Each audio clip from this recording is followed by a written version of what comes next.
하나님 아버지 726번째로 우리 기도 모임을 이끄신 하나님을 찬양합니다. 오늘도 우리가 드렸던 모든 기도 하나님이 받으시고 드린 찬양과 또 앞으로 부족한 종이 말씀을 증거할 때 하나님 사람의 소리는 다 가리시고 성령 안에서 교통하는 역사만이 일어나게 도와주시옵소서.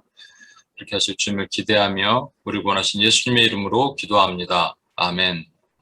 우리 전호좌우에 계신 분, 또 온라인에 계신 분은 자기 자신에게 당신 때문에 열방이 복을 받습니다. 이렇게 한번 기도하겠습니다. 기도가 아니네. 말을 잘못했습니다. 예, 기도가 아닌데. 예.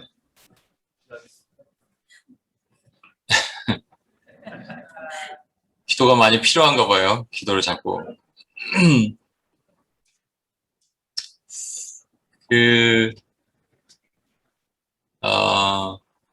종말론적기로 19번째 그날들을 감하시리라. 오늘 우리가 좀 포맷을 바꿔서 앞에 부분 기도와 이제 뒤에 부분 기도는 오늘 말씀과 매치되는 기도를 워치맨들이랑 같이 기도하려고 합니다. 저희가 앉아서 예배 드리기 전에 바로 시작하는 기도가 조금 우리 마음을 쉽게 열지 못하는 부분도 있어요.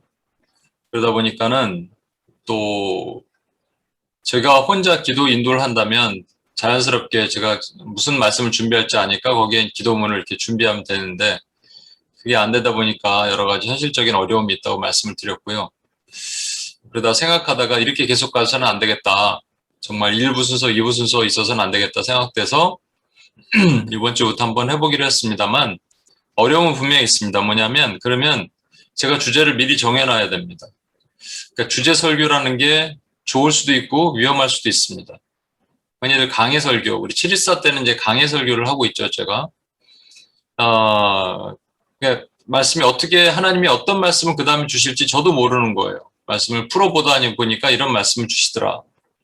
근데 주제 설교는 어떤 주제를 정해놓고 거기에 나의 생각이 들어갈 수도 있거든요. 주제가 이미 정해져 있기 때문에.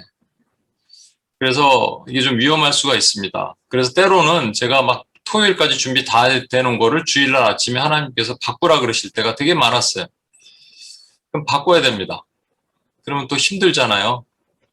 그래도 이렇게 바꾸게 하시는 거구나 라는 생각이 들 때 또 은혜가 그때 더 많이 있었습니다. 근데 이제 주제를 딱 정해놨기 때문에 못 바꿔요. 왜냐면 기도문과 매치를 해야 되기 때문에. 그래서 일단 이거 해보고 또 어떤 성령의 역사가 있는지 여러분도 같이 한번 경험해 보시고 그리고 한번 보도록 하겠습니다. 오늘 그날들을 감하시리라 이 말씀이 사실 이 말씀의 그 전 말씀이 중요한데요. 마태복음 24장 15절인데 같이 한번 읽어볼까요? 그러므로 시작. 멸망에 가증한 것이 거룩한 곳에 서는 것을 보거든 읽는 자는 깨달을지니라.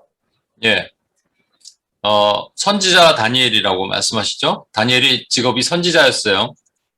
총리 대신이 아니라 하나님의 눈에는 선지자 다니엘이 말한 바 멸망에 가증한 것이 거룩한 선 것을 보거든 하고 가로 열고 읽는 자는 깨달을진저 했기 때문에 이 읽는 자는 깨달을진저는 예수님이 하신 말씀이 아니고 후대 사람들, 마태가 기록했으니까 마태가 썼을 수도 있고요. 가로 열고 이거는 뭔 얘기인지 모르겠으니까 읽는 자가 깨달아라 이렇게 코멘트를 한 겁니다. 너희가 선지자 다니엘이 말한 바가 말씀하셨으니까 다니엘이 말한 뭔가가 있다는 거예요. 그게 멸망에 가증한 것이 거룩한 선 것을 볼 것이다 라고 한 것이죠. 어바미네이션이라고 그러죠. 가증한 것이 뭔가 이제 그 거룩한 곳 위에 거룩한 곳이 어딘지 모르겠는데 거룩한 곳 위에 섰다. 그것을 다니엘이 예언을 했습니다. 그 예언은 성취가 됐어요. 언제? BC 168년에 안티오쿠스 에피파네스라는 수리아 왕이 침공해 와서 예루살렘을 공격하죠. 그래서 예루살렘 성전 안에 들어가서 가증한 것들, 성전이 거룩한 곳이잖아요. 거룩한 곳에 가증한 것을 행합니다. 그게 돼지 피를 뿌리고요. 그러니까 유대인들이 돼지를 싫어하잖아요. 돼지고기. 예수님도 싫어했죠. 삼겹살 이런 거 여러분 좋아하죠. 예. 김치찌개에 돼지 목살 넣는 거 아주 이게 가증한 행위일 수도 있습니다. 하여튼 가증한 유대인들이 가증히 여기는 왜냐하면 하나님이 가증히 여기시는 동물이었기 때문에요. 가증히 여기는 동물의 피를 바르고 돼지고기를 또 유대인들한테 먹어라 그랬어요. 얼마나 가증한 일을 했습니까? 근데 안티오쿠스 에피파네스 4세는 왜 그런 짓을 했을까요? 이 사람은 왜 그런 짓을 했을까요? 그냥 정신 나간 미치광이 왕이라서 그냥 기분 풀이로 할 겸 예루살렘에 와서 그런 짓을 한 것일까요? 하나님의 뜻에는 우연이라는 게 없습니다. 이것은 뭔가 나타내고자 다니엘의 예언을 통해서 설명하신 거죠. 근데 그것을 우리가 알지 못해요. 그런 일이 있었구나, 역사적으로. 그런데 예수님이 한 번 더 이미 일어난 그 예언을 다시 한번 설명하셨다는 거예요. 다니엘이 예언한 바 멸망에 가증한 것이 거룩한 곳에 선 것을 보거든. 가로 열고 가로 닫고, 가로 열고 읽는 자는 깨달을진저 가로 닫고. 그것은 이미 과거에 지나갔던 BC 168년의 역사가 아니고 예수님이 예언하셨기 때문에 그 예언이 성취됐냐라는 것이죠. 성취가 됐습니다. 언제? AD 70년에 로마의 디도 장군이 티토스 아우구스투스인데 이 가운데 뭐 시저 무슨 뭐 이렇게 여러 가지 이름이 있습니다. 이름이 되게 길어요. 아무튼 디도 장군이라고 유명하죠. 나중에 로마 황제가 되죠. 이 사람이 예루살렘 성을 포위하고요. 예루살렘을 함락시킵니다. 그때 예수님이 말씀하신 것이 성취가 돼요. 돌 위에 돌 하나도 남김없이 다 무너지리라. 왜냐하면 그 예루살렘 성전을 회파했는데 성전에 불을 질렀어요. 다 무너뜨리기 위해서. 불을 질렀다 보니까 금으로 다 헤롯 성전을 화려하게 나중에 후대에 치장을 하잖아요. 금으로 더 입히고 도금시키고 했던 것들이 다 녹아서 밑으로 그 바위 틈바구니 속으로 들어가니까 그걸 다 얻어가려고 로마 군인들이 깨서 가져갔기 때문에 돌 위에 돌 하나도 남김없이 다 무너져 버렸다는 것이죠. 이때 100만 정도의 사람들이 죽었습니다. 예루살렘에는 그보다 더 많은 사람들이 있을 수도 있는데 도망왔기 때문에 많은 사람이 도망와서 그 안에서 살면서 100만 정도의 사람들이 있었는데 100만 명이 죽고요. 10만 명만 살아남았다고 하죠. 디도 장군이 아주 잔인하게 그 성을 포위하고 심지어는 그 성에서 먹을 것이 없어서 자녀를 서로 잡아먹는 그런 일이 있었습니다. 그 아수르가 공격했을 때도 그랬잖아요. 이런 일이 있었습니다. 멸망에 가증한 것이 그런데 멸망에 가증한 것이 뭐냐면 이 안티오코스 에피파네스 때는 돼지고기라면 여기는 독수리 휘장이에요. 독수리는 죽음을 상징하거든요. 그러니까 하나님께서 독수리처럼 너희를 날개에 업으셔서 나르셨다라는 좋은 의미도 있지만 그냥 일반적으로 보면 독수리도 가증한 동물이고 독수리는 죽음을 상징하는 가증한 동물입니다. 이 가증한 것이 성전에다가 독수리 휘장을 세워놨어요. 그러니까 멸망에 가증한 것이 거룩한 곳에 섰어요. 이 일이 있었단 말이죠. 그럼 예수님 이것을 예언하셨습니다. 예언이 성취가 됐습니다. 그 성취된 것은 우리랑 전혀 상관없는 역사적인 한 일이에요. 그래서 그렇게 됐구나. 그러면 이게 우리랑 무슨 상관이 있냐라는 것을 우리가 봐야 되죠. 이게 무슨 상관이 있냐라는 것이죠.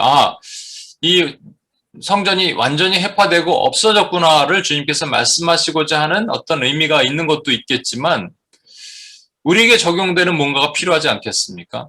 그래서 안티오쿠스 에피파네스 또는 디도 장군에 의해서 예언이 성취됐다는 것은 우리 과거주의적 해석이라고 본다면 우리가 잘 아는 미래주의적 해석이라는 것은 아직 일어나지 않은 일에 대한 것이 해석이겠죠.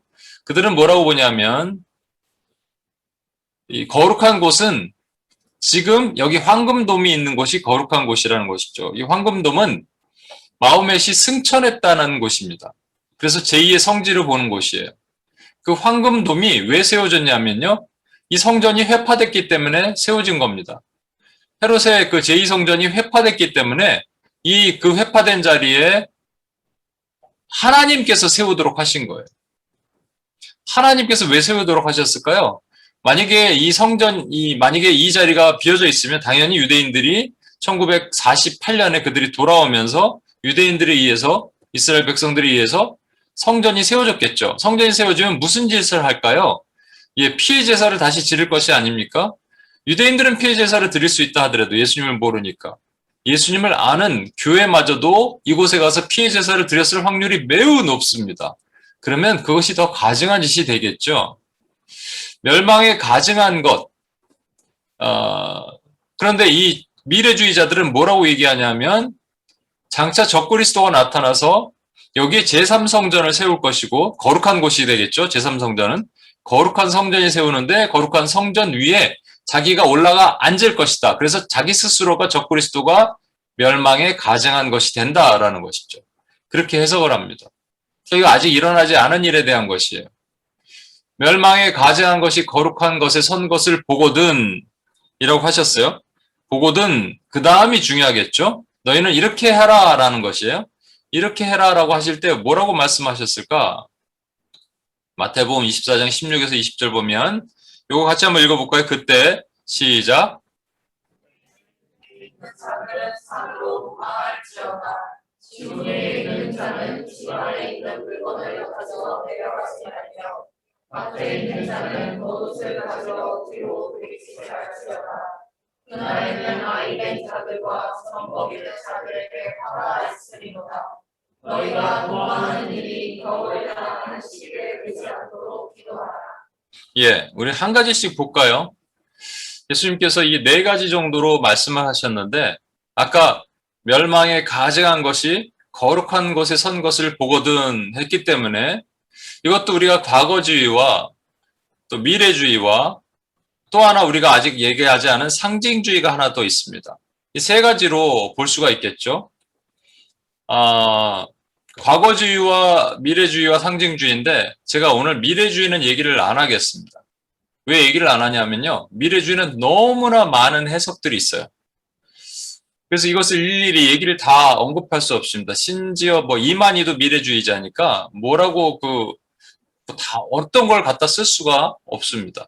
그래서 미래주의는 생략하고 과거주의 역사에 어떤 일이 있었는가, 역사적으로 어떻게 해석을 하는가, 그리고 상징적으로 우리는 어떻게 봐야 되는가를 보도록 하겠습니다.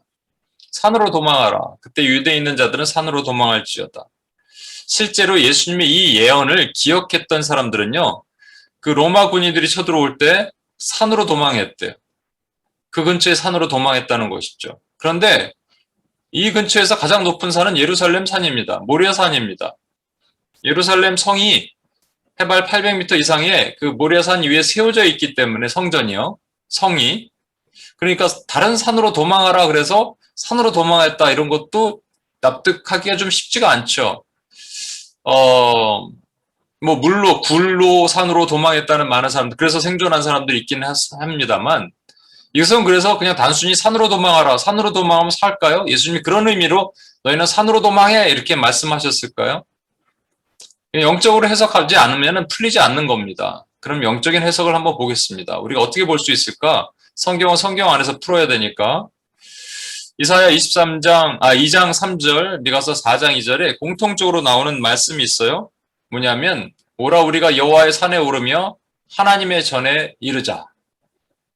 오라 우리가 여호와의 산에 올라 하나님의 전에 이르자 이건가요? 그러니까 여호와의 산에 오른다는 거예요. 여호와의 산이 어디입니까? 여호와의 산이 하나님의 전이죠. 여호와의 산이 예루살렘 성전이 하나님의 산 위에 있다니까요. 하나님의 산 위에 그 성전이 있는 거예요. 그렇다면 산으로 도망하라는 의미가 뭘까요? 산에 도대체 뭐가 있는 걸까요? 성전이 있죠. 성전이 있는데 그 다음 말씀을 보면 정확하게 나와 있어요. 이는 율법이 시온에서 나오며 그의 말씀은 예루살렘에서. 예루살렘이 의미하는 것은 말씀이 나오는 곳입니다. 율법이 나오는. 그래서 시온산이라고 해요. 존재하지 않는 산, 가상의 산, 시온산이 말씀이 나오는 산을 말하는 겁니다. 여러분, 앞으로 있을 큰 환란, 멸망에 가증한 것이 거룩한 곳에 선 것을 보는 미래주의자들은 엄청난 환란이라고 얘기하는데 어떤 환란이 오면 우리는 어떻게 해야 되냐면요. 산으로 도망가야 되는데 그게 보이는 산이 아니라 어느 산이 아니냐면요. 말씀의 산으로 도망가야 된다는 얘기입니다. 말씀으로 가야 된다는 얘기예요.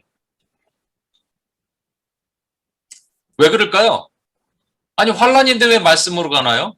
그러니까 그 환란, 멸망에 가증한 것들이 거룩한 곳, 어딘가 거룩한 곳에 그 가증한 것들이 선 것을 보게 되는 날에는 우리가 말씀으로 가지 않으면 결국은 죽게 된다라는 것을 암시해 주시는 겁니다. 여러분, 우리는 사실 말씀 외에 다른 여러 가지 방법들을 찾아오고 있어요. 근데 사실 말씀에 모든 답이 있을까요? 여러분, 비즈니스를 할 때, 결혼을 할 때, 직장을 선택할 때, 여러분, 말씀을 보면 그냥 말씀에서 답이 나오나요? 말씀에서 다 가르쳐 주시나요? 아닐 수도 있잖아요. 그죠? 말씀은 그냥 가이드만 제시해 줄 수 있지 않아요? 아닙니다, 여러분. 우리가 통독할 때 제가 그 통독 비디오 클립을 하나 보내드렸죠. 그 외에 많은 비디오 클립을 보면 공통적으로 하시는 말씀이 있어요. 여러분, 통독은 절대로 통독하고 나눔할 때 여러분 해석하지 마시라고 제가 말씀을 드렸죠. 자꾸 해석하려고 그러는데 또 묵상하지도 마십시오. 묵상은 그렇게 할 시간이 없어요. 통독은요, 말씀 자체가 살아있는 하나님의 말씀으로 우리가 읽었는데 그것이 우리 안에서 역사하셔서 우리의 뇌를 열게 하시고 지각을 열게 하시는 하나님의 신비한 비밀을 보는 길입니다. 그래서 하나님이 오늘도 내 안에서, 내 심령 안에서 역사하시옵소서라고 말씀을 먹는 거예요. 그리고 그 안에서 성경 공부도 따로 해야 되고 묵상도 따로 해야 되고 해석도 따로 해야 됩니다. 통독은 그렇게 하는 게 아닙니다, 여러분. 물론 여러분 시간이 많다면 통독하면서 다 할 수 있어요. 노트도 하고 할 수 있지만, 근데 그것이 들어오면 그다음부터 내 안에 지혜가 열리면서 깨달아지는 것이 있어요.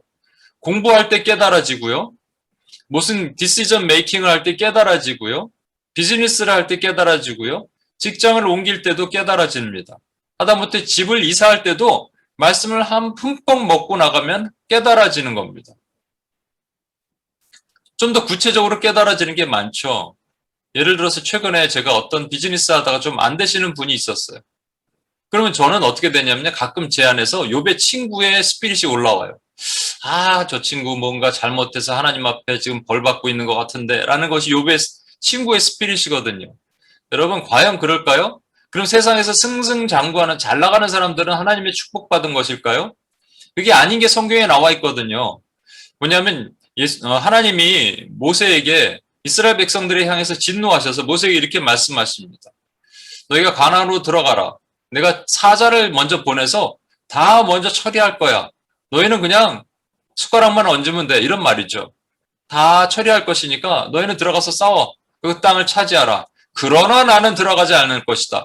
여기에 담겨진 엄청난 메시지가 뭔지 아십니까? 우리가 생각했을 때 잘 나가는 사람, 승승장구하는 사람이 반드시 하나님과 같이 있어서 하나님의 역사로 일어나는 것이 아니라는 사실입니다. 아닐 수도 있다라는 거예요. 반대로 뭔가 안 풀리고 힘들어하는 사람이 하나님 앞에 벌 받아서 저러는 것이다라는 것이 아닐 수도 있다라는 겁니다. 도리어 아브라함 보십시오.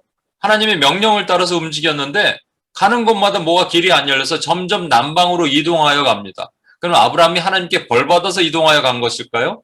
아니에요. 하나님은 그러하여금 하나님을 가는 곳마다 예배하도록 하시기 위해서 심지어 애굽 땅으로까지 보내는데 애굽 땅에서는 예배를 안 하거든요. 이걸 깨닫게 하신 거죠. 이런 신묘막측한 것이 전부 성경 안에 들어가 있어요. 그럼 그걸 보면 우리가 갈 길을 인도하시는 거예요. 그런데 우리는 성경보다 다른 것을 듣고 싶어요. 다른 방법. 실제 우리 안에 어떠한 나중에 그 환란의 정체를 알려드리는데 여러분 생각해 보십시오. 환란이 우리 안에 딱 떨어지면 우리가 정말로 말씀으로 돌아갈 것인가? 아니면 우리가 우리의 길을 찾을 것인가? 우리의 인간적인 방법을 찾을 것인가? 분명히 쫙 갈라집니다, 여러분. 두 번째 볼까요? 가지러 가지 말래요. 지붕 위에 있는 자는 집 안에 있는 물건을 가지러 내려가지 말며 밭에 있는 자는 겉옷을 가지러 뒤로 돌이키지 말지어다. 누가복음 19장에도 동일한 말씀을 하시면서 예수님께서 요 다음에 뭐라고 말씀하시냐면 누구를 생각하라 그러셨어요. 누구를 생각하라 그러셨을까요? 네, 바로 이 여자입니다. 롯의 처를 기억하라. 롯의 처가 뭐를 했나요? 뒤를 돌아봤잖아요. 그러니까 뒤를 돌아봐서 결국은 롯의 처는 이렇게 소금 기둥이 됐습니다. 여러분 질문이 있습니다. 롯의 처는 왜 뒤를 돌아봤을까요? 왜? 뭘 두고 온 것 때문에 돌아본 거 아니겠어요? 그래서 자신의 재물, 자신의 뭔가 두고 온 것, 돈이죠, 돈 사실은. 아까운 집에 있었던 팸을 안 갖고 왔는데, 내가 샀던 이 버버리 자켓 내가 두고 왔는데, 예? 그런 거. 프라다 옷 하나, 그거 안 갖고 왔는데. 이거 돌아보는 거 아니겠습니까? 환란이 오면 우리는 반드시, 뒤에 설명하겠습니다. 환란이 오면 반드시, 환란이 오면, 이거 제가 왜 발음을 좀 똑똑히 하려고요. 우리 카이 형제가 트랜슬레이트 요즘 와러 테크놀로지, 트랜슬레이트 장치가 이렇게 디벨롭 됐대요. 근데 발음이 명확하지 않으니까, let my people go 그래야 되는데, 그랬더니 영어 발음이 안 좋았나 봐요. 그랬더니 let my 풀고로 이렇게 번역이 됐더라고요. 발음을 좀 명확히 해야겠습니다. 환난이 오면 우리는 반드시 뒤를 돌아보게도 돼 있습니다. 내가 가진 것들을 보게 돼 있어요. 내가 가진 게 뭐냐면요, 돈이에요. 먹고 사는 문제예요. 좀 더 가면 먹고 사는 문제를 보게 돼 있습니다.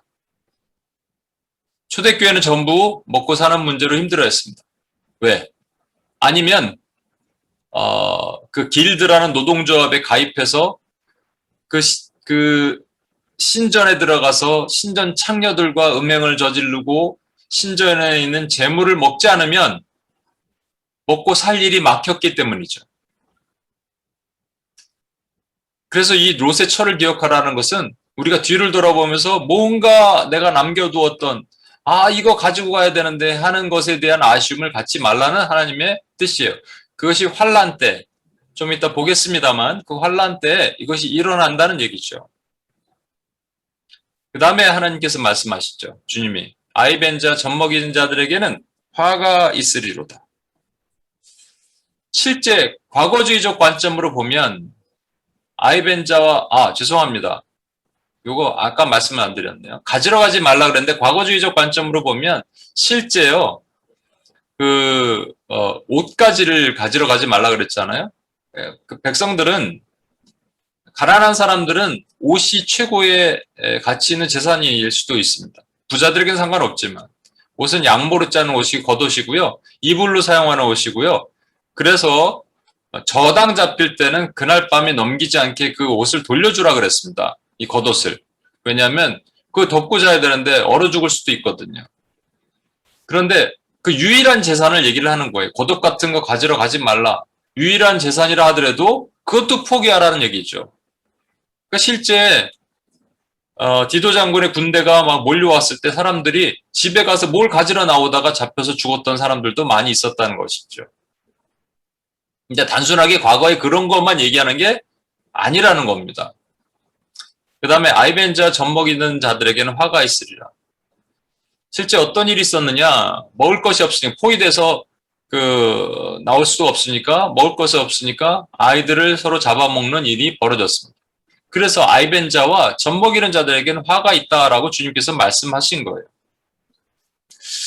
이게 단순하게 과거주의적 해석으로 보면 아이벤자와 젖먹이는 자들에게는 화가 있습니다. 그리고 화가 있었어요. 미래주의는 빼고, 미래주의는 너무 많으니까. 그럼 상징적인 개념으로 본다면 이건 어떻게 해석할까요? 이게 참 어렵습니다. 이 해석이. 그래서 조금 길게 설명을 할게요. 환란이 온다 그러면 아이벤자 젖먹이는 자들에게는 화가 있는데, 누가복음 23장 28에서 29절에 보면 예수님께서 이렇게 말씀하십니다. 예수께서 돌이켜 그들을 향하여 이르시되 예루살렘의 딸들아 나를 위하여 울지 말고 너희와 너희 자녀를 위하여 울라. 그러니까 사람들이 막 울었거든요. 그러니까 울지 말라라고 말씀하시면서 울 이유를 설명하시는 거예요. 보라 날이 이르면 사람이 말하기를 잉태하지 못한 이와 해산하지 못한 배와 먹이지 못한 젖이 복이 있다 하리라. 이거는 아까 말씀하신 거가 거꾸로죠. 그러니까 해산한 배, 먹인 젖, 또 잉태한 여인은 화가 있다라는 거에 반대말이죠. 복이 있다 하리라. 그러니까 실제 이런 일이 있었던 것이죠. 애가 차라리 없었으면 나았을 것을. 내 애를 잡아먹고 또 남의 애를 잡아먹는 이 참담한 일이 있었다는 자체가 화가 아니겠습니까? 근데 예수님께서 이 말씀을 하시고 나서요. 그 다음에 이런 말씀을 하세요. 잘 보시면 누가복음 23장 30절이에요. 그때 사람들이 산들에 대해 우리 위에 무너지라 하며 작은 산들에 대해 우리를 덮으라. 이게 무슨 말일까요? 이 성경은 성경 안에서 풀지 않으면 해석이 안 됩니다. 이거는 호세아서에 있는 말씀을 주님께서 다시 한번 부연 설명하신 거예요. 호세아 때는요, 북이스라엘 때니까 거기에는 단과 베델에 큰 산당을 세우고 그들이 그 산당에 제사를 하면서 그들이 우리 신이다, 우리를 보호할 거라 그랬어요. 그런데 아수르에 의해서 공격에 의해서 무너지거든요. 그러니까 그들이 이렇게 얘기를 하는 거예요. 그들이 산더러 자신들이 세운 신이에요. 베델에 세운 그 우상과 단에 세운 우상에게 우리를 가리라. 작은 산더러 우리에게 무너지라. 우리를 덮어주라. 우리의 수치를 덮어주라. 우리를 보호하라. 라고 한다라는 거예요. 지금 아까 예수님께서 뭘 얘기하셨죠? 좀 전에 젖먹이는 자들은 젖 없는 자, 젖먹이지 않은 자, 잉태하지 않은 자가 차라리 복이 있다. 여인들이 말할 것이다. 너희가 말할 것이다. 그때 사람들은 이라고 말하는 그때 사람들은요. 젖먹이지 못한 그 사람들은 또 잉태하지 못한 그 사람들은 산들에 대해 그들이 섬기는 우상에 대해서 우리 좀 보호해 주십시오. 작은 산에 대해서 그들이 세운 우상에 대해서 우리 좀 보호해 주십시오. 라고 하리라 라는 거예요. 그게 호세아서 10장 있는 말씀이죠. 호세아서에 조금 더 들어가 보면 이와 관련된 말씀이 있겠죠. 호세아서 9장 11절에 보십시오. 이런 말씀이 있습니다. 에브라임의 영광이 새같이 날아가리니 해산하는 것이나 아이 베는 것이나 임신하는 것이 없으리라. 이게 왜냐하면요. 호세아서니까 이제 곧 북이스라엘이 다 무너질 것이다. 그때 해산하는 것이나 아이 베는 것이나 임신하는 것이 없으리라. 이거는 해산하는 것, 아이 베는 것, 임신하는 것은 하나님의 놀라운 축복이에요. 축복인데 이것이 없으리라니까 저주받으리라 이런 말씀이죠. 그 다음 말씀 보십시오. 여호와여 그들에게 주소서 무엇을 주시려 하나이까 아이 베지 못한 태와 젖없는 유방을 주시옵소서. 이거는 저주의 얘기죠. 호세아 선지자가 얘기하는 거예요. 그들이 아이 낳지 못하게 해주십시오. 젖 없는 유방을 주셔서 아이를 먹이지 못하게 해주십시오. 이런 얘기예요. 그러니까 망하게 하십시오라는 거예요. 극단적으로 표현하면 그의 본 마음은 아닌데 너무 말을 안 들으니까. 그럼 호세아 선지자를 통한 하나님의 마음이 이랬다는 것이죠. 근데 실제 하나님의 마음은 어떨까요?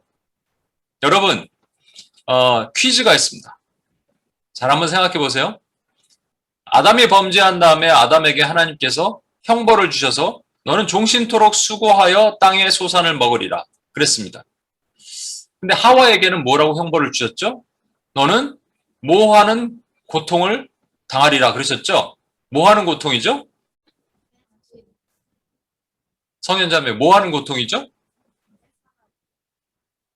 안 들리네. 아기 낳는 고통, 그러니까 해산하는 고통. 예, 제가 누차 지금까지 한 10번을 얘기했을 것 같은데 여러분 잘 들으세요. 아기 낳는 고통이 아니야. 그건 인간적인 생각이죠. 해산하는 고통이 아니라 임신하는 고통을 줄이니 childbirth가 아니라 pregnancy의 고통을 줄이니예요. pregnancy는 얼마나 고통을 갖나요? 10달이잖아요. 그죠? 10달 다음에 아기 낳죠. 그러니까 왜 임신하는 고통이라고 그러셨을까요? 여러분 하와는 아담은 우리 주 예수 그리스도를 모형한다면 하와는 누구를 모형한다고요? 교회. 그럼 교회가 뭐를 해야 된다고요? 10달 동안 임신하는 고통을 가져야 돼요. 그래서 뭘 낳습니까? 제자를 낳는다는 겁니다. 그래서 동일한 말씀인데 미가서 4장에는 전혀 다른 말씀을 하고 있어요. 딸 시온이여 해산하는 여인처럼 힘들여 나을지어다. 이제 내가 성읍에서 나가서 들에 거주하며 또 바벨론까지 이르러 거기서 구원을 얻으리니 여호와께서 거기서 너를 내 원수들의 손에서 속량하여 내시리라. 포로들이 귀환하는 것은 교회의 탄생을 의미합니다. 교회가 뭘 해야 된다고요? 힘들여 나을지어다. 제자를 낳는 일을 하는 거예요. 그러면 이게 역설적인 표현이거든요. 임신하지 못한 여자, 해산하지 못한 여자는 복이 있다. 거꾸로 임신한 여자, 해산한 여자는 화가 있다를 어떻게 해석할까요? 마지막에 환란이 오면 임신한 여자, 해산한 여자는 화가 있을까요? 없을까요? 있습니다. 임신하는 여자, 해산하는 여자를 뭐라고 얘기하냐면 교회라고 얘기하는 거예요. 임신하지 못한 여자, 해산하지 못한 여자는 교회가 아닙니다, 여러분. 그럼 교회는 어떻게 된다고요? 화가 있대요, 화. 임신 안 하면 되지. 그럼 임신 안 하면 교회가 아니라니까요. 제자가 없으면 교회가 아니라니까요. 교회는 또 다른 나 같은 제자를 만들어내는 게 교회라니까요. 그럼 여러분이 제자를 만들어내는 교회라면 여러분은 어떤 환란이 오면 멸망에 가증한 것이 거룩한 곳에 서는 그 환란의 때가 오면 우리는 화를 당할 수밖에 없다라는 겁니다. 근데 뭘 해야 되냐? 제자를 세워야 돼요. 제자 없는 교회는 존재하지 않고 가짜입니다. 화가 뭔지 궁금하시죠? 계속 얘기 안 하고 계속 넘어가니까. 그래도 좀 끝까지 갈게요. 겨울이나 안식일. 너희가 도망하는 일이 겨울이나 안식일이 되지 않도록 기도하라. 실제 여러분 1948년에 이스라엘이 6.1 전쟁을 벌일 때 6일 동안 왜 전쟁했는지 아세요? 하나님이 6일 만에 은혜를 주신 이유가 뭔지 아세요?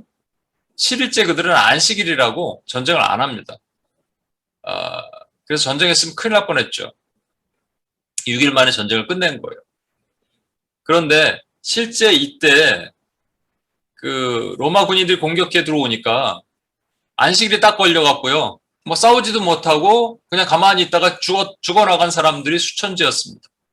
성이 무너진 다음에. 그리고 그때가 겨울이었다는 거죠. 여러분, 이것을 영적인 의미로 보면 참 좋겠어요. 영적인 겨울, 같은 말로 영적인 안식일입니다. 바리새인 서기관들이 그토록 예수님을 잡아 죽이고자 했던 이유는 뭐냐면 안식일에 자꾸 병자를 고치는 것, 율법을 어기는 행동을 한 거예요. 근데 이게 뭐냐면 예수님께서 이렇게 말씀하시는 게 뭐냐면 너희가 도망하는 일이 겨울에는 안식이 되지 않도록 기도하라는 얘기는 우리가 어떠한 어려움이 오면, 환란이 오면 그때가 우리가 영적인 안식일에 묶여서 율법주의죠. 율법주의에 묶이고 영적인 겨울, 아무것도 하지 못한 영적인 겨울에 때 들어가게 되면 이것이 환란을 이기지 못하는 덫이 된다라는 얘기죠. 우리가 이 말씀 알잖아요. 안식일에 병 고치는 것이 옳으니까 자꾸 하면서 안식일에 묶인 것을 그들이 율법주의라고 얘기를 하는데 환란이 온다. 멸망에 가증한 것이 거룩한 곳에 선 것을 보게 되는 그 환란이 오면 환란을 벗어나지 못하게 만드는 것이 바로 이 율법주의의 틀입니다. 영적인 겨울의 틀이에요. 자, 이게 도대체 어떤 의미인가? 성경은요, 제가 다시 말씀드린다면 계시록까지, 창세기부터 계시록까지 하나의 흐름으로 흘러가고 있다. 그게 주제가 무엇인지는 모르지만 그게 예수 그리스도일 수도 있고 하나님의 나라일 수도 있고 여러 가지 주제가 있습니다. 사랑일 수도 있고 또 하나님의 통치일 수도 있고 주권일 수도 있고 그런데 그런 의미에서 보면 뭔가 연결돼 있는 거예요. 생선을 굴비라고 하면 트랜슬레이터가 뭐라고 번역할까 모르겠는데 생선을 이렇게 연결해서 꿰잖아요. 굴비를 묶잖아요. 마찬가지로 그런 관점으로 성경을 여러분 볼 수 있어야 됩니다. 성경을 너무 잎사귀만 보면 안 되고요. 드론을 타고 높이 날아서 이렇게 위에서 밑을 내려다보는 그런 것들이 필요합니다. 여러분 마태복음 24장 21절에서 22절에 보면 오늘 말씀의 핵심입니다. 아까 멸망에 가증한 것이 거룩한 곳에 선 것을 보거든 그랬죠. 그리고 나서 하시는 말씀이죠. 이렇게 하라 하셨죠. 이렇게 하라 한 다음에요.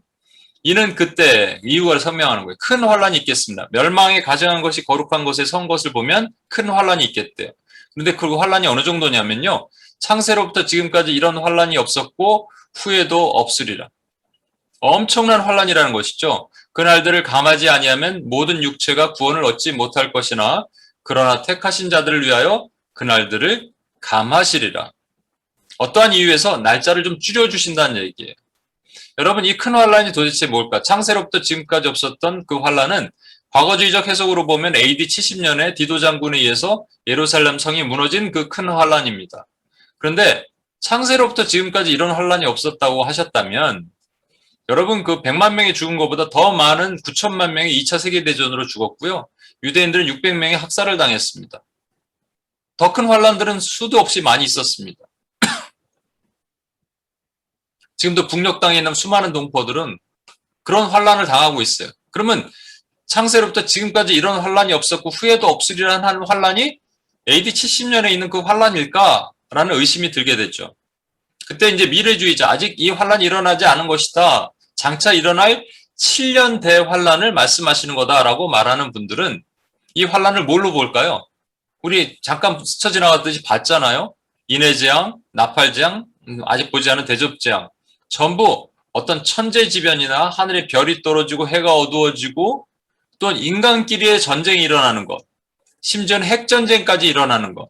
뭐 중국이든 뭐 러시아든 뭐 일어나서 막 싸우게 되는 그 중동 지역에 이제 전쟁들이 일어나게 되는 그런 것들도 예상이 되는 것이죠. 그런 핵전쟁. 그래서 전에도 없었고 후에도 없을 엄청난 재난. 쓰나미가 일어나서 물을 덮고 도시들이 다 물에 잠기고 해가 어두워지고 날씨가 뭐 영하 몇 도가 되고 이러한 엄청난 재난이 있을 것이다 라는 것이죠. 근데 그 다음 말씀 보면 그날들을 감하지 아니하면 모든 육체가 구원을 얻지 못할 것이나 그러나 택하신 자들을 위하여 그날들을 감하시리라. 여러분 이걸 과거주의적 해석으로 보면 이런 겁니다. 실제 그 디도 장군이 성을 둘러싸고 있었는데 그런데 조금 더 갔다면 10만 명은 살았어요. 10만 명이 아니라 다 죽었을 것이다. 그래서 택하신 자들 10만 명을 위해서 그 날들 포위되는 날들을 줄여주셨다라는 해석으로 보는 겁니다. 미래주의자들은 어떻게 해석을 할까요? 이런 겁니다, 여러분. 그러니까 7년이라는 환란, 7이라는 환란을 주시는 것은 사실 그거보다 더 많아지면 그것을 감당할 수 있는 사람이 없기 때문에 그 날짜를 줄여서 어떤 특정한 기간에 요 날짜만 환란이 있도록 하라라고 하셔서 그 구원받기로 작정된 사람들을 살려주셨다라는 것이죠. 아니면 이렇게 해석하는 사람들도 있습니다. 이건 세대주의적 관점인데 뭐냐면 환란 전에 들림 받는 거예요. 그래서 뭐 고통 안 당한다 이런 얘기죠. 그런데 여러분 잘 보십시오. 만약에 하나님께서 10일 동안 환란을 주시기로 하셨어요. 그런데 10일 동안에는 100만 명이 죽어요. 그래서 안 되겠다. 너무 많은 사람이 죽는구나. 그래갖고 7일로 줄여주셨더니 70만 명이 죽어요. 30만 명이 살아요. 여러분 그 30만 명이 산 사람들이 전부 크리스찬들만 살까요? 하늘에서 뭐 별이 떨어지고 핵전쟁이 일어나고 그러는데 날짜를 조금 줄여주셨더니 크리스찬들만 살아날까요? 여기 보면 분명히 택하신 자들을 위하여 그날들을 감하시리라 그랬잖아요. 날짜가 줄어든다고 우리 믿는 사람만 구원받는 게 아닙니다, 여러분. 그럼 이 미래주의적 해석도 적용이 안 되겠죠? 그럼 이건 뭐에 대한 얘기일까요? 뭐에 대한 얘기일까요? 자꾸 얘기하면 답을 안 하니까 미안합니다. 아까 말한 것처럼 통으로 본다면 하나 얘기를 보겠습니다. 우리가 잘 아는 씨 뿌리는 비유인데 씨 뿌리는 자의 비유 또는 씨 뿌리는 비유, 밭의 비유가 아닙니다.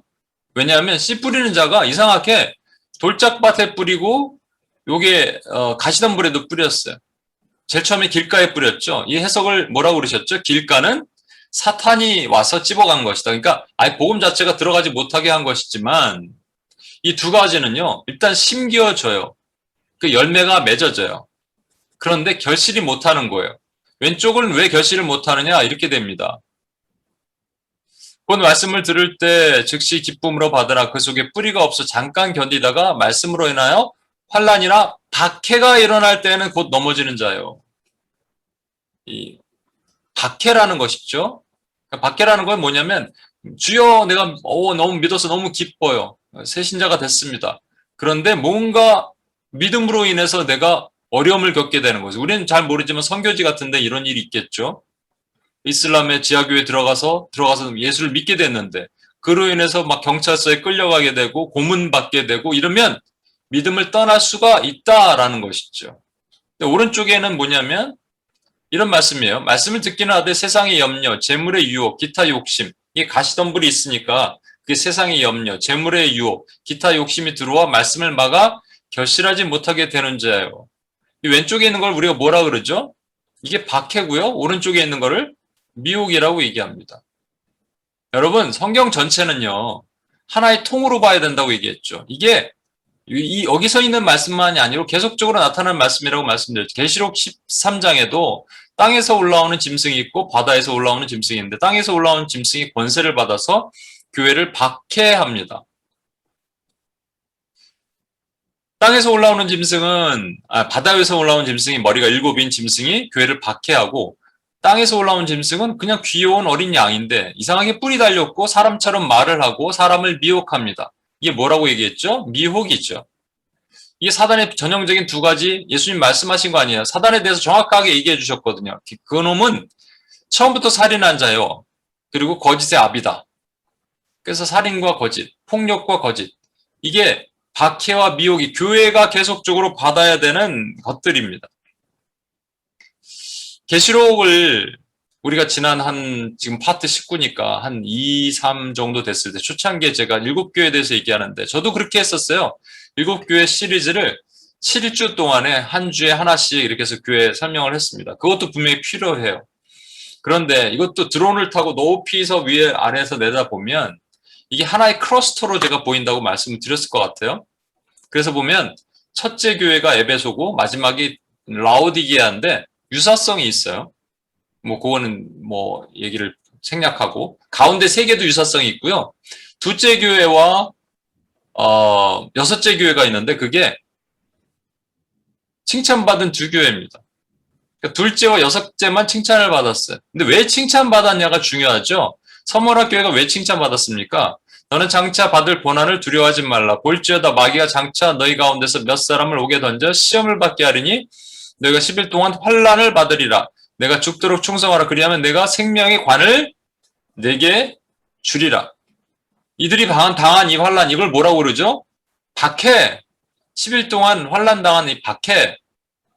그럼 빌라델피아 교회는 뭐를 칭찬하셨는지 보십시오. 보라 사탄의 회당 곧 자칭 유대인이라 하나 그렇지 아니하고 거짓말을 하는 중에서 몇을 내게 주어 그들로 와서 내 발 앞에 절하게 하고 내가 너를 사랑하는 줄 알게 하리라. 그들이 뭐 하는 자들이에요? 거짓말하는 자들. 이걸 뭐라 그러죠? 미혹. 그러니까 서머나 교회는 박해를 받았는데 믿음을 버리지 않았고 빌라델피아 교회는 미혹을 당했는데 그 믿음을 지켰어요. 당하지 않고. 그런데 빌라델피아 교회에게 하신 축복을 조금만 더 보면 이런 겁니다. 내가 나의 인내의 말씀을 지켰은즉 내가 나의 인내의 말씀을 지켰은즉 내가 또한 너를 지켜 시험의 때를 면하게 하리니 면하게 하신대요. 이는 장차 온 세상에 임하여 땅에 거하는 자들을 시험할 때라. 아까 있는 말씀 기억하세요?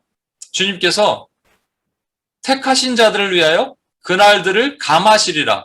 전에도 없고 후에도 없을 엄청난 환란이 오는데 택하신 자들을 위해서 그 날들을 감해 주시는 거예요. 여기 보십시오. 나의 인내의 말씀을 지켰은즉 또한 내가 너를 지켜 시험의 때를 면하게 하리니 그날들을 감하게 하리니 같은 내용입니다.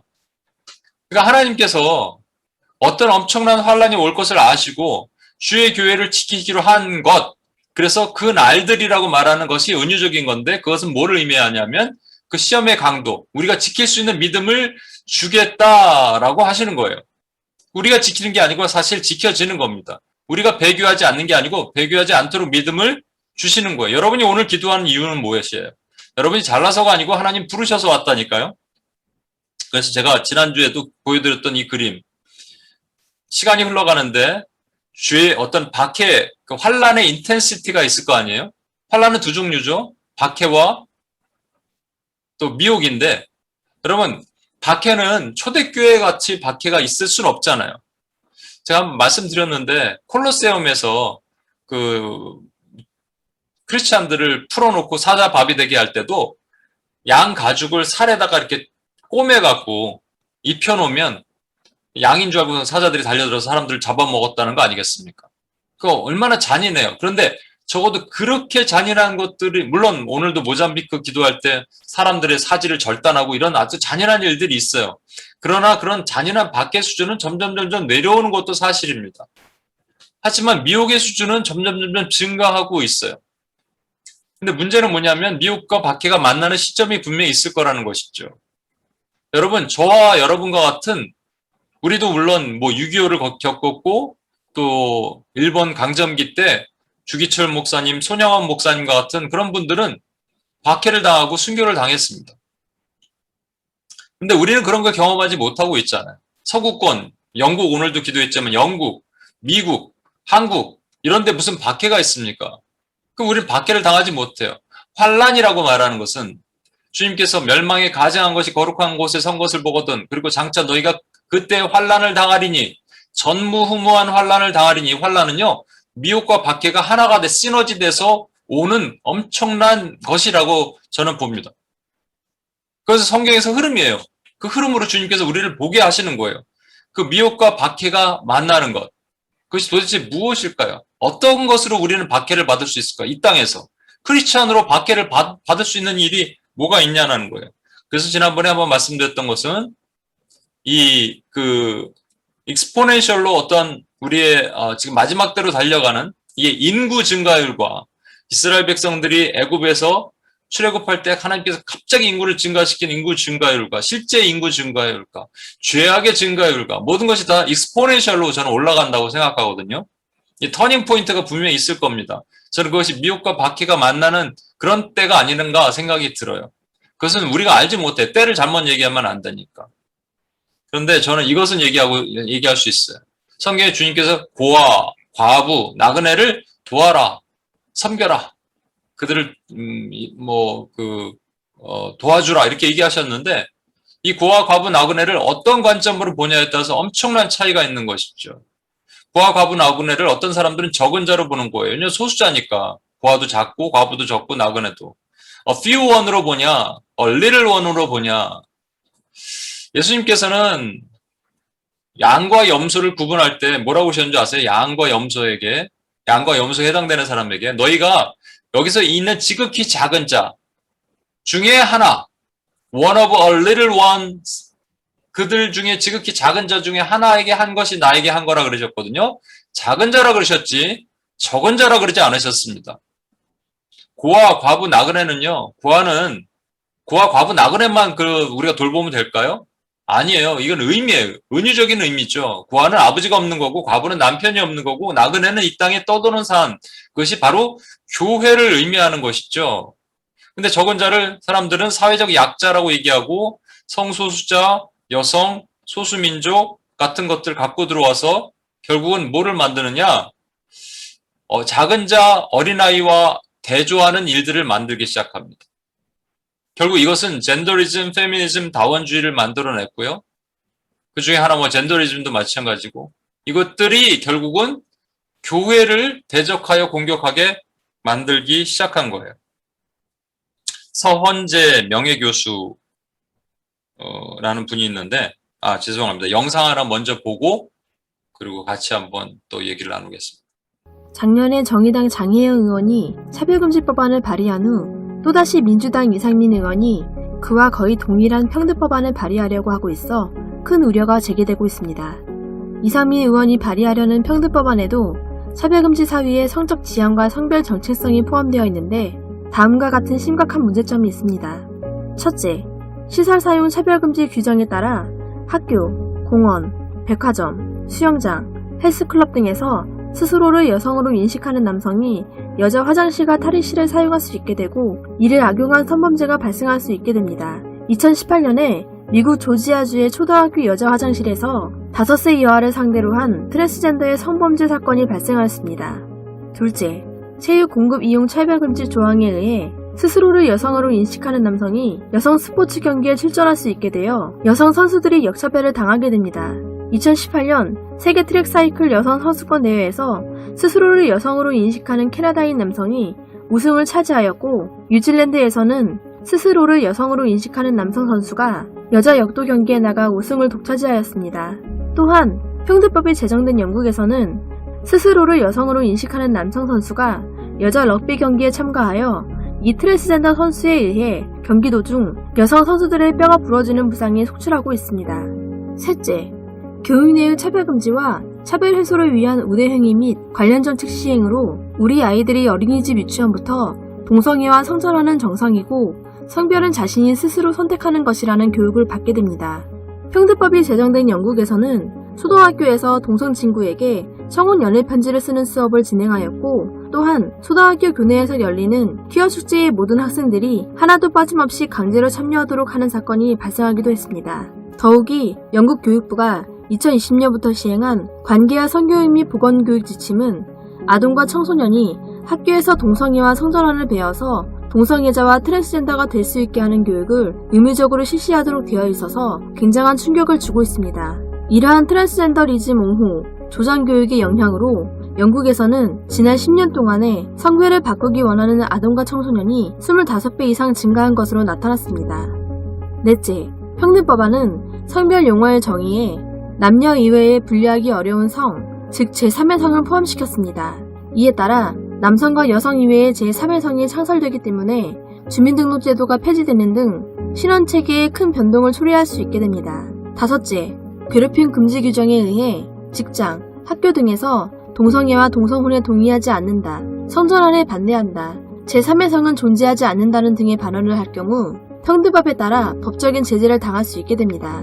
모욕감, 수치심, 두려움 등 주관적인 감정을 근거로 해서 괴롭힘이라는 이름으로 법적 책임을 지게 하는 평등법이 제정되면 윤리와 양심을 따르는 일반 국민들은 역차별을 받게 됩니다. 영국의 베리트리온 목사는 교도소 예배에서 동성결혼은 죄라는 설교를 하고 반동성애 성경 구절을 인용했다는 이유로 교도소로부터 징계를 당한 후 소송을 제기했으나 1심, 2심 모두 패소하였습니다. 여섯째, 방송된 차별금지 조항에 따라 동성애는 죄라는 설교, 성별은 바꿀 수 없다는 설교, 남녀 이외의 제3의 성은 없다는 설교를 라디오, TV, 인터넷 신문 등을 통해 방송하는 것이 금지됩니다. 아울러 기타 다른 영역에 대해서도 차별을 금지할 수 있게끔 되어 있어서 표현의 자유가 심각하게 억압됩니다. 캐나다의 윌리엄 워컷은 동성애를 금지하는 성경 말씀이 적힌 전도지를 배포하였다가 캐나다 인권위원회로부터 소송을 당했습니다. 캐나다 대법원은 그에게 증오범죄라는 판결을 내리고 동성애자 2명에게 각각 7,500달러, 하나여 900만원의 손해배상을 하는 동시에 수십만 달러, 하나로는 대략 수억 원에 달하는 캐나다 인권위원회의 소송 비용을 지불하라고 명령하였습니다. 일곱째, 보건의료 서비스 차별금지 규정에 의해 양심의 자유와 신앙의 자유를 빼앗기게 됩니다. 신앙에 따라 레즈비언 커플에게 인공수정을 해주지 않는 미국의 한 의사는 차별금지법 위반으로 법적인 책임을 지게 되었습니다. 여덟째, 평등법을 위반하게 되면 과중한 법적 제재를 당할 수 있게 됩니다. 예를 들어 일반 손해액의 3배에서 5배의 징벌적 손해배상 책임이 발생할 수 있는데 만약 집단 소송이 제기되면 천문학적인 금액의 손해배상을 하게 될 수도 있습니다. 또한 차별의 가해자로 지목되면 국가인권위원회의 조사를 받게 되고 소송이 제기되면 법원으로부터 구제조치 등의 시정명령을 받게 될 수도 있습니다. 마지막으로 종교단체에 대한 예외 조항이 있다고 하나 우선 개인이 양심과 신앙에 따라 동성애 성전환을 반대하는 표현과 행위를 하는 경우에는 예외의 범위에 포함되지 않습니다. 즉, 예외 조항과 상관없이 직장과 사회에서의 평화롭고 자유로운 의사에 의한 전도와 선교 행위가 종교적 괴롭힘 또는 종교차별이 될 수 있습니다.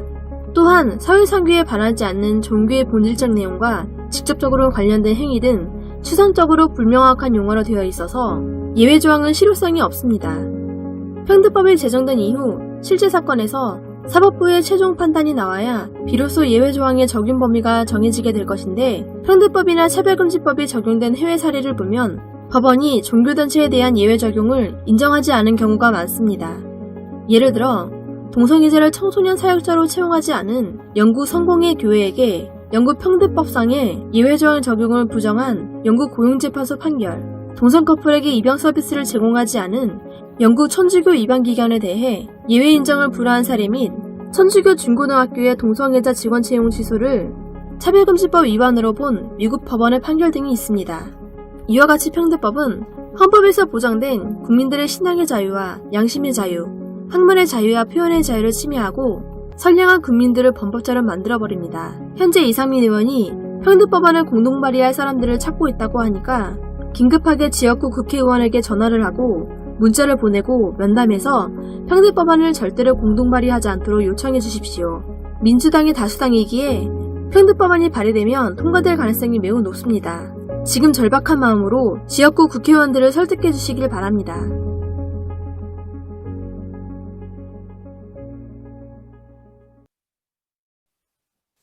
예.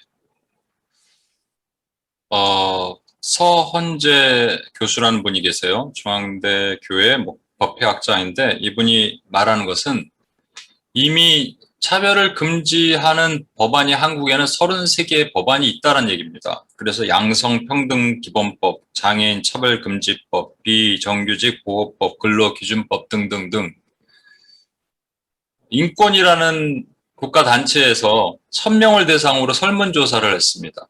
차별금지법이 필요합니까? 했으니까 88%가 필요하다라고 설문에 응답을 했어요. 이에 대해서 한교총이라는 기독교 단체가 다시 설문조사를 했습니다. 이번에 2000명을 대상으로 설문조사를 했습니다. 차별금지법이 필요합니까? 그랬더니 78%가 필요 없습니다라고 일반인들이 대답을 했습니다. 일반인들입니다. 설문을 어떻게 하냐에 따라서 차이가 있죠. 심지어는 인권위가 조사한 설문에 있어서 차별금지법, 당신은 차별당한 적이 있기 때문에 차별금지법이 필요한데 차별당한 적이 있습니까? 했을 때 상당수가 차별당했다는 것은 남녀 간의 차별, 고용 간의 차별이지 성차별이라는 것은 그러니까 동성애, 성소수자의 차별은 0.7%밖에 되지 않는다는 겁니다. 그러면 왜 이렇게 기를 쓰고 정치인들이 차별금지법, 평등법을 만들려고 제정하려고 노력을 할까요? 목적은 다 하나입니다. 사실 여러분 여기 정치에 휘둘리면 안 돼. 정치가 이 당이 나는 여기 지원하는 당인데 여기는 아닌데 뭐 이렇게 생각하시면 그때부터 꼬이게 되는 거예요. 뭐냐면 어차피 그나물의 그 밥이고요. 하나님을 안 믿는 자들은 어느 당에 속하든 전부 사실 우리 편이 아니에요, 여러분. 뭐냐면 사단이 특정인들을 들어서 이제 자신의 작업을 하도록 하나님이 허락하시는 거죠. 이 분이 말하는 것은 뭐냐면 서헌재 교수님이 얘기하는 것은 평등법을 제정하는 자들은 한국의 차별이 자행되고 있는 그 주체가 특정 종교다라는 것을 부각시키고 있다라는 것이 그게 기독교 아니겠습니까? 특정 종교. 그리고 이게 종교를 정치화하다 보니까 정치와 연관되니까 기독교는 극우, 보수, 꼴통 이렇게 하다 보니까 이 정치에 연결된다고 생각하는데 여러분 절대 그렇게 생각하시면 안 돼요. 이건 정치 얘기가 아닙니다. 사단은 그래서 혈과 육의 싸움으로 끊임없이 싸우게 하도록 하지만 우리는 그 뒤에 숨어있는 사단의 발톱을 끄집어내서 그 정수리 혀를 자르고 머리통을 부숴야 됩니다. 프레이밍이라는 거죠. 미국도 이미 기독교가 반인륜적 집단이 됐어요. 제가 예전에 여기 음악학교 다니는 오늘 예술자매 너무 찬양 감사한데 분명히 들어가면 또 그런 걸 경험하겠죠. 음악학교 패션 디자인 거기 대부분 게이들이고 레즈비언이고 그렇다는 거예요. 근데 요즘은 젊은이들이 어떻게 생각하냐면 그런 것이 하나의 패션처럼 생각한다는 거예요. 흐름. 그러니까 쿨하다라는 것이죠. 그래서 그렇게 안 하고 있는 사람들을 어떻게 보는 거예요? 왜 저렇게 못 따라올까? 왜 생각이 시대에 뒤처져 있을까 생각하다가 점점 괴리감을 느끼게 되죠. 그럼 교회는 점점 세상에서 고립됩니다. 문제는 교회 밖과 교회와의 싸움도 버거운데 교회 안에 이런 싸움이 있다는 사실이에요. 얼마 전에 제가 CBS 방송국에서 4명의 패널이 나와서 토론하는 걸 봤습니다. 차별금지고 이 평등법이 옳으냐 틀리냐, 평등법이 필요하냐 안 필요하냐 이걸 2명의 크리스찬들과 또 다른 2명의 크리스찬, 목사님들과 변호사 섞여 있는데 그래서 이게 논쟁을 벌이는 것이죠. 근데 이거를 일반인 시민의 관점으로 보면요. 차별금지법은 필요하지 않습니다. 이건 악법입니다고 주장하는 그 2명의 패널은 꼴통이에요. 그러나 차별금지법이 왜 필요합니까? 이것은 인권을 위해서 필요한 것이고 결국은 사람을 위해서 사람이 잘 되라고 필요한 사회적 약자 소수자를 위해서 필요한 겁니다라고 얘기할 때 그분들은 쿨해 보이는 거예요. 일반인의 시각에서. 그런데 왜 CBS 방송국, 기독교 방송국 아닙니까? 이걸 왜 그 패널들을 서로 디베이트하는 것을 방송을 만들었을까요, 여러분? 만든 자체가 이거는 폐악이에요. 똑같은 방송국 CTS 기독교 방송국에서는요. 차별금지법의 문제점만 얘기했습니다. 여러분 거룩한 곳이 어딥니까? 저기 중동, 예루살렘에 있는 그 황금돔이 거룩한 곳입니까? 평등법의 가장 큰 문제, 이들이 주장하는 것은 결국 교회 파괴거든요. 그럼 거룩한 곳이 뭐냐면 교회이죠. 교회 파괴를 위해서 평등법의 가장 큰 문제점을 뭐로 얘기하냐면 3조 1항에 성별이 여성, 남성 그 외 분별하기 어려운 성을 말한다. 사단이 원하는 게 뭔지 아세요? 성을 마음대로 컨트롤할 수 있는 걸 원하는 거예요. 왜냐하면 사단은 하나님처럼 되고 싶거든요. 못 되죠. 알아요, 사단도. 그런데 성을 가지고는 하나님처럼 되게 할 수 있어요. 하나님이 하시는 게 두 가지가 있거든요. 뭐냐면 탄생을 시키시고 죽음을 주시는 거예요. 죽게 하시는 거예요. 사단은 못하죠. 그런데 할 수 있어요. 어떻게 하냐면요. 죽게 할 수 있어요. 낙태법 만들면 되고요. 그리고 안락사 같은 것들을 자유롭게 하게 만들면 됩니다. 마음대로 죽일 수 있어요. 뭐 전쟁 이런 거는 이미 해왔지만 법제화하는 거예요. 그럼 탄생하는 건요. 탄생하는 걸 못하죠. 어떻게 사단이 인간을 탄생하게 해요. 근데 할 수 있어요. 어떻게 하냐면요. 남자로 태어난 아이에게 넌 여자로 새로 탈바꿈해라 이렇게 만들면 되고요. 여자로 태어난 아이에게 넌 남자가 되라 라고 만들어주면 됩니다. 그럼 새롭게 탄생하게 되겠죠. 자기는 그러면 탄생과 죽음을 컨트롤할 수 있는 신이 되는 거예요. 하나님이 되는 거예요. 이게 사단이 노리는 거란 말입니다. 이거를 세상에서는 그럴 수 있다고 쳐요. 하나님 모르는 정치인들은 그럴 수 있다고 쳐요. 그런데 교회가 그러면 안 되는 거 아니겠습니까? 근데 교회가 이것을 찬성하고 교회에서 그것을 찬반 토론을 하고 있다? 심각한 것이죠, 여러분. 그래서 제가 이 그림 다시 보여드릴게요. 멸망에 가증한 것이 거룩한 곳에 선 것을 보거든. 거룩한 곳은 교회밖에 없습니다. 물론 이 교회가 거룩하다는 게 아니에요. The Church. 예수님을 머리로 한 모든 열방이 하나 되는 보편적 교회, 우주적 교회가 거룩합니다. 그 거룩한 교회에 사단 마귀가 뭐를 심어놓느냐? 이런 것들을 심어놓는 거예요. 아까 적은 자들, 젠더리즘, 페미니즘, 플루럴리즘, 싱크레티즘. 그래서 교회가 그냥 넘어가는 거예요. 그럼 여러분 저와 어떻게 할까요? 아까 보셨었죠? 주님은 이 그날들을 감하시리라 그러셨어요. 어떻게 감하시느냐? 아까 기억나는 거 기억나세요? 거룩한 곳이 멸망에 가증한 것이 거룩한 곳에 선 것을 보거든 너희는 산으로 가라. 산으로 도망가라. 산이 뭐라고요? 말씀, 진리. 우리 진리에서 흔들리면 안 되는 거예요. 진리로 향하여 가는 거예요. 그리고 뭐라 그랬냐면 롯의 처처럼 뒤를 돌아보지 말라는 거예요. 뒤를 돌아보면서 물질, 돈 이거에 뒤를 돌아봤잖아요. 초대교회도 그렇게 뒤를 돌아보다 망한 사람이 있었거든요. 여러분 이런 것들이 오면 결국 뭐냐면요. 돈 때문에 망하는 거예요. 오늘날에도 많은 교회들이 이런 것 때문에 왜 탈퇴하지 않나요? 왜 잘못된 교단들 탈퇴하지 않나요? 교단이 돈에 걸려있기 때문에 탈퇴하지 않는 거예요. 영국의 어떤 목사님 말씀드렸잖아요. 나는 자기 소신에 의해서 자기가 절대로 동성애자에게 결혼식 주례할 수 없다 그랬더니 거기는 이제 교부라 그러나요? 하여튼 그런 것이 있어서 거기서 지원을 하면 주례를 무조건 해야 돼요. 근데 못하겠다 그랬더니 아까 징벌적 배상이라는 것이 있죠. 그 다들 모아서 사람들이 뜻을 같이 해서 고소를 하게 됩니다. 그 금액이 어마어마한 거예요. 그 교회를 팔아도 감당하지 못할 금액이 오니까 교회에서 압박이 들어오는 겁니다. 장로님들, 권사님들, 교인들이 목사님 이거 잘못 생각한 겁니다. 교회 망하게 만들었습니다. 돈 얘기하는 겁니다. 결국 우리는 돈 때문에 뒤를 돌아볼 수밖에 없는 상황이 돼요. 뒤를 돌아보지 말라 그러시잖아요. 감옥에 가게 되고 수를 당해서 엄청난 페널티를 물게 되고 그리고 그 다음에는 뭘 하게 하냐면요. 아까 말한 것처럼 자녀 다음 세대들에게 가르치지 못하게 만들어요. 여러분 설교 못하게 합니다. 이런 것들이 오면. 그죠? 잘못된 걸 잘못됐다고 얘기하지 못해요. 그래서 뭐냐면요. 아이벤 자와 또 임신한 자가 화 있을진저 저와 여러분은 화를 당하게 될 겁니다. 제자를 만들어내는 저와 여러분은 화를 당하게 될 거예요. 근데 화를 당하십시오. 화를 당해야 됩니다. 마지막으로 도망하는 일이 겨울이나 안식일이 되죠. 영적인 겨울을 경험한 자들은 이게 뭔 얘기인지 못 알아듣는 거예요.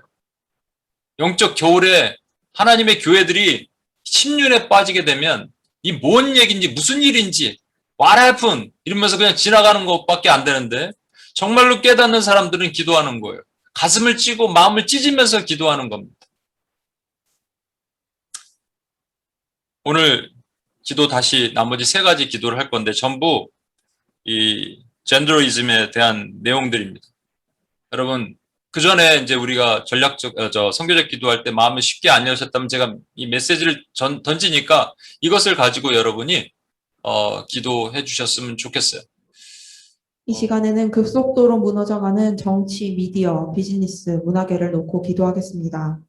동성애를 지지하는 달, 이른바 프라이드 먼스라는 이름이 붙은 지난 6월 한국과 미국의 정치, 미디어, 비즈니스, 문화계에서는 너나 할 것 없이 동성애를 지지한다는 광고와 법안들이 쏟아져 나왔습니다. 한국의 세계적으로 영향력 있는 가수, 연예인들의 동성애를 지지하는 발언은 이제 더 많이 공격적으로 SNS와 미디어를 통해 전 세계로 전파됩니다. 비즈니스도 마찬가지입니다. 미국은 6월 프라이드 먼스 특수를 노려 6색깔 무지개를 전면에 내세워 광고를 하고 상품들을 만들어내고 동성애를 반대하는 크리스천 기업들을 저격하며 공격적인 마케팅을 펼칩니다.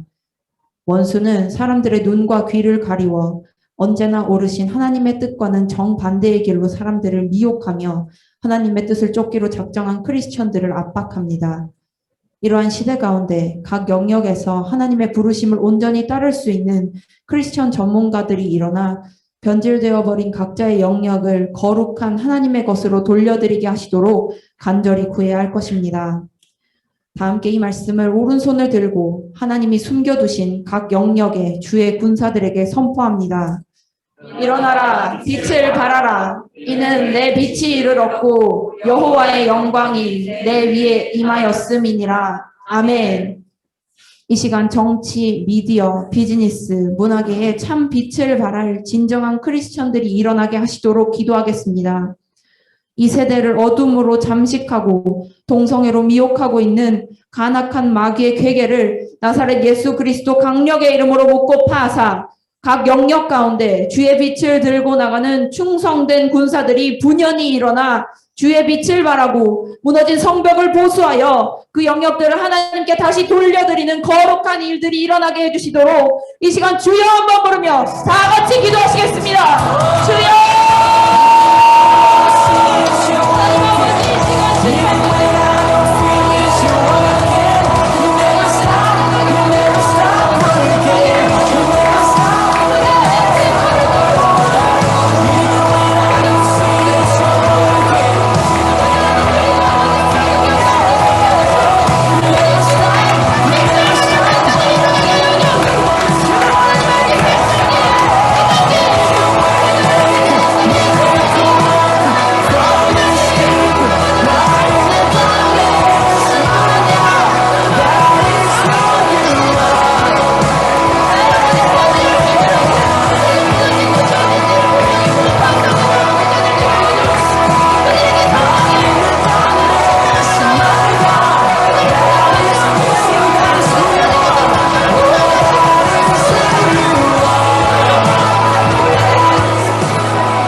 이 시간에는 사회 질서를 해체하는 한국 평등법을 놓고 기도하겠습니다. 지난 6월 21일 국회에 평등법 제정을 촉구하는 국가인권위원회에 성명이 올라왔습니다. 성명은 유엔을 포함한 국제사회가 한국의 평등법 제정을 지속적으로 촉구했고 평등법을 시행한 국가들이 사회 통합에 있어 큰 성과를 거두었다고 주장합니다. 그러나 성적 지향, 성별 정체성이란 개념이 유엔 가입국 사이에서 어떤 합의도 이루어지지 않았고 오히려 많은 사회에서 젠더 이데올로기로 인한 사회적 혼란으로 실제 적용에서 많은 문제가 드러나고 있습니다. 한국에서 이 평등법이 제정된다면 여성과 남성을 전제로 하고 있는 헌법 포함 주민등록법, 병역법, 교육법 등 기존 법 질서를 근본적으로 뒤엎는 결과를 가져올 것이며 특히 다른 국가에는 없는 학력, 고용 형태 등의 기준도 포함된 유례없이 광범위한 차별 개념으로 사회에 큰 혼란을 가져올 것입니다. 하나님께서 거짓 풍조에 편승한 보편주의와 평등을 가장한 젠더 이데올로기를 통해 사회의 질서를 해치고 하나님을 대적하게 하는 저 원수의 정체를 드러나게 해주시도록 함께 파수하며 기도해야 할 것입니다. 다 함께 이 말씀을 한국의 사회 정치 영역에 선포합니다. 너희 시체가 이 광야에 엎드러질 것이라. 너희 중에서 20세 이상으로서 계수된 자, 곧 나를 원망한 자 전부가 여호와의 천사가 주를 경외하는 자를 둘러 진치고 그들을 건지시는도다. 아멘. 이 시간 평등법 속 이즘으로 공격하는 원수를 파수하며 기도하겠습니다. 이 세대의 눈을 가려 평등법 속 숨어있는 젠더 이데올로기, 보편주의의 문제점을 인지하지 못하게 하며 혼란한 사회 가운데 동성애 등으로 거리낌 없이 하나님을 대적하게 하려는 저 원수의 괴계를 예수 그리스도 보혈의 능력으로 묵고파 하시며 이 세대가 하나님을 경외함으로 건짐을 받게 해주시도록 주여 한번 부르며 다 같이 기도하겠습니다.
이 시간에는 포괄적 차별금지법으로 박해받고 있는 영국의 교회를 위해 기도하겠습니다.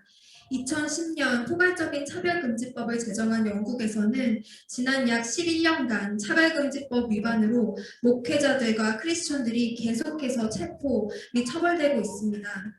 가장 최근에 있었던 성경적 결혼을 거리에서 설교하다가 무력 체포된 존 셔우드 목사 사례 이전에도 교도소에서 동성결혼이 잘못되었다는 설교를 한 목사의 예배 인도를 중단하고 징계 처분하고 영국 성공회 교회의 청소년 사역자 채용에 지원한 동성애자를 불합격 처리해서 약 7,300만 원에 달하는 벌금형을 선고하고 자신의 아이를 초등학교에서 진행한 동성애 성교육과 퀴어 축제에 강제로 참여시킨 것에 대해 불만을 표현한 학부모의 자녀를 처벌하는 등 영국은 이제 성경적 성 가치관을 지키는 것이 곧 위법인 사회가 되고 있습니다. 원수는 오랫동안 평등이라는 이름 아래 영국 교회를 젠더리즘에 빠지게 하여서 미혹하고 이제는 남은 교회들을 핍박하여 영국에서 복음의 씨를 말리려고 하고 있음을 파수하며 그 땅에 거룩하게 남겨진 크리스천들이 끝까지 주님의 진리의 말씀을 붙들고 믿음을 지키도록 간절한 기도가 필요합니다. 다 함께 이 말씀을 오른손을 들고 어떠한 박해에도 타협하지 않고 믿음을 지켜낼 영국의 교회 위에 선포합니다. 너는 장차 받을 고난을 두려워하지 말라. 볼지어다 너희가 장차 너희 가운데에서 몇 사람을 옥에 던져 시험을 받게 하리니 너희가 10일 동안 환난을 받으리라. 내가 죽도록 충성하라. 그리하면 내가 생명의 관을 내게 주리라. 아멘. 이 시간 거룩하게 남겨진 영국의 교회에게 성령의 능력을 더하시도록 기도하겠습니다. 홍수처럼 밀려오는 젠더리즘으로부터 남겨진 영국의 교회들을 보호하시고 성령의 능력을 기름 부으사 일터, 학교, 거리 등 맡기신 어디에서든지 두려움 없이 주님의 진리를 계속 붙들고 죽도록 충성하여 생명의 관을 받는 영국의 교회들이 되도록 다 함께 주여 한번 부르며 기도하겠습니다.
우리 이 시간에 한 가지 더 기도하겠습니다. 멸망이 가증한 것이 거룩한 것에 선 것을 보거든이 벌써 이루어졌을까요? 우리 persecution과 deception, 미혹과 박해의 그 크로스 포인트가 벌써 우리에게 왔을까요? 우리 잘 알지 못하지만 뭔가 엄청난 것들이 옥죄와 매임을 당하고 교회는 심지어 교회 안에 멸망이 가증한 것들이 거룩한 이 성전 안에 세워지고 있습니다. 그때 우리는 어떻게 해야 되냐? 주님께서 그 환난을 당할 때 그날들을 감하여 주시도록 기도해야 됩니다. 택하신 자들을 위하여 그날들을 감하리라. 우리 믿음을 지켜주시는 거예요. 시험의 때를 면하게 하리라. 우리 그 엄청난 시험과 또는 피지컬한 직접적인 또 간접적인 이 박해로부터 우리를 보호해 주시는 겁니다. 저와 여러분은 믿음이 있어서 지키는 게 아닙니다. 하나님이 우리 믿음을 지켜주시니까 우리가 지키는 거예요. 그래서 이 시간 함께 기도할 때 멸망에 가증한 것들이 교회 안에 들어와서 하나님의 교회를 회파하고 무너뜨리려고 하는 어둠의 세력들이 예수 이름으로 묶임받고 끊어지고 파해지게 하여 주시고, 그리고 하나님께서 우리의 믿음을 지키셔서 우리 믿음이 흔들리지 않게 하여 주시도록 우리가 그때를 감화해 주셔서 우리가 하나님의 구원의 믿음에 들어가 배교하지 않는 신앙으로 살게 하시도록 우리 주여 한번 크게 외치며 마지막으로 기도하겠습니다.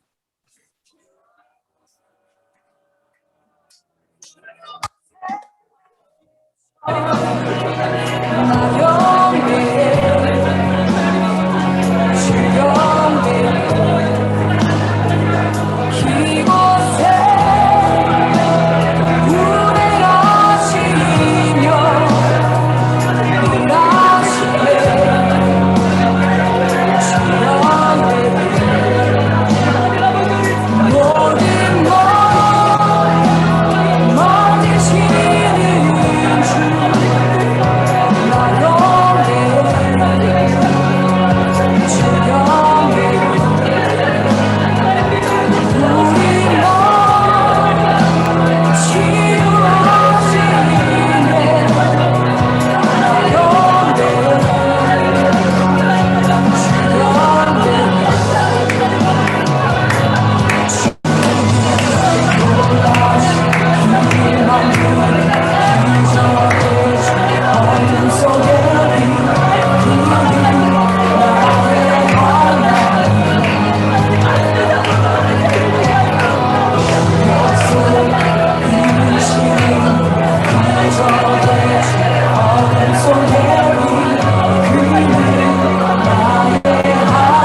우리 다 같이 자리에서 일어나실까요?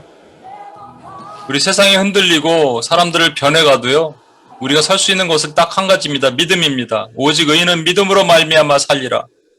우리 정말 우리 전심을 다해 우리 믿음의 고백으로 하나님, 어떠한 풍파가 와도, 어떤 환란이 와도, 어떤 박해와 미혹이 와도 하나님, 저는 주님을 배신하지 않겠습니다. 주님을 믿겠습니다. 산으로 가겠습니다라는 결단의 각오의 찬양으로 올려드렸으면 좋겠습니다. 교회를 세우실 곳까지 우리 윤기 간사님 끝까지 인도해 주시고 제가 마친 기도하고 마치겠습니다.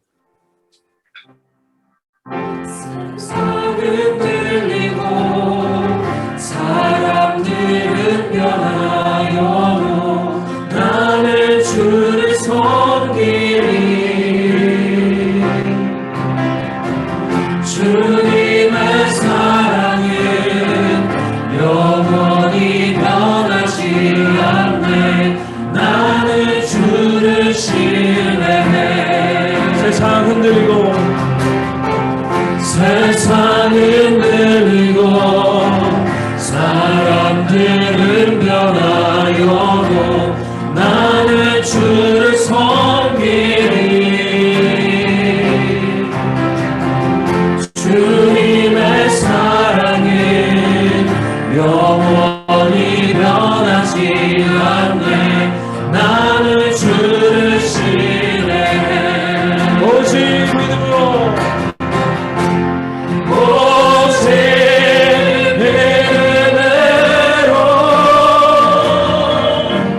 믿음으로 내가 살리라. 오직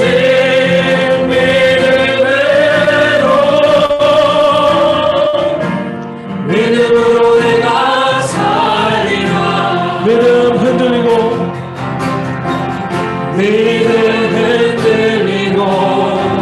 사람들 주를 떠나도 나는 주를 섬기리. 주님의 나라는 영원히 쇠하지 않네. 나는 주를 다시 한번 힘차게 고백합시다. 믿음 흔들리고 사람들은 주를 떠나도 나는 주를 섬기리. 주님의 나라는 영원히 쇠하지 않는 나는 주님을 신뢰해. 할렐루야. 오직 믿음으로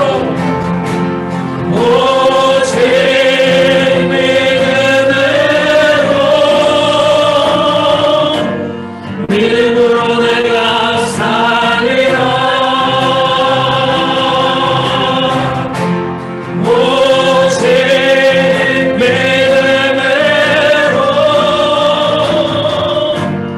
믿음으로 내가 살리라. 오직 믿음으로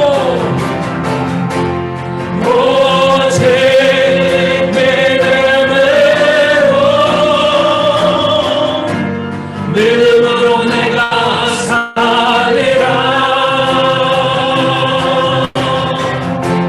오직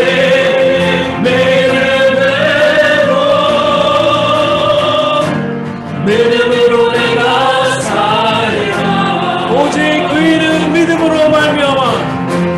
오직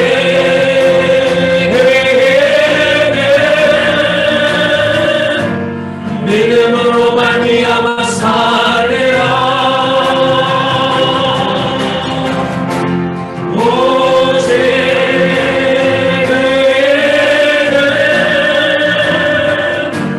믿음으로 말미암아 살리라.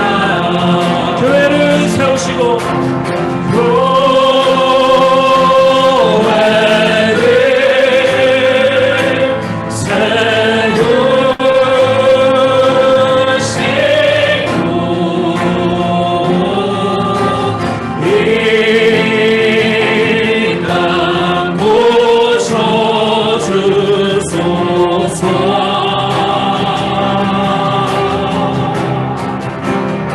주님 나라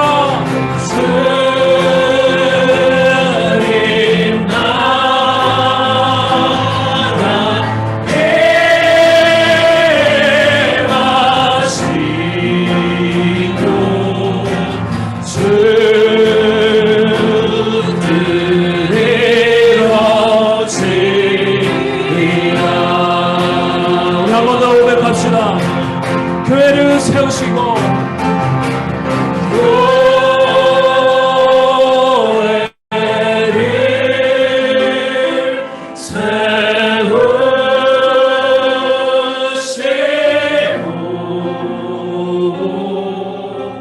이 땅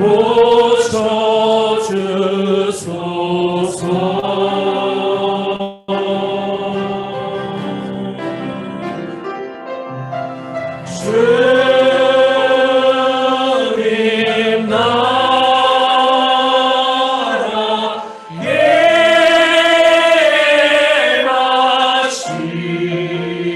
마시고 주 뜻 이루어지리라. 하나님 아버지 감사합니다. 주님께서 우리를 붙들지 않으시면 우리 믿음도 헛것이고 많은 사람들이 주님을 떠나고 배도하고 넘어지고 있는 이 시대 가운데 멸망에 가증한 것이 거룩한 주의 성전에 가득하여 하나님의 오물 찌꺼기와 더러운 것이 가득한 이 시대 가운데 주여 주의 교회를 붙드시고 보호하셔서 교회를 세우시고 주의 나라를 임하게 하신 하나님의 뜻을 찬양합니다. 하나님 여기 소수의 자들이 모여서 하나님 오늘도 울부짖고 기도했던 것을 들으시고 그 기도가 한마디도 땅에 떨어지지 않게 하여 주시고 하나님의 때 하나님의 방법으로 역사하시는 것을 볼 수 있도록 주여 도와주시옵소서. 주님께서 그날을 감하지 않으시면 우리 감당할 수 없나이다. 주여 그날들 택하신 자들을 위하여 감하여 주시고 다시 일어나는 교회들이 일어나도록 주여 도와주시옵소서. 우리 구원하신 예수님의 이름으로 기도합니다. 아멘.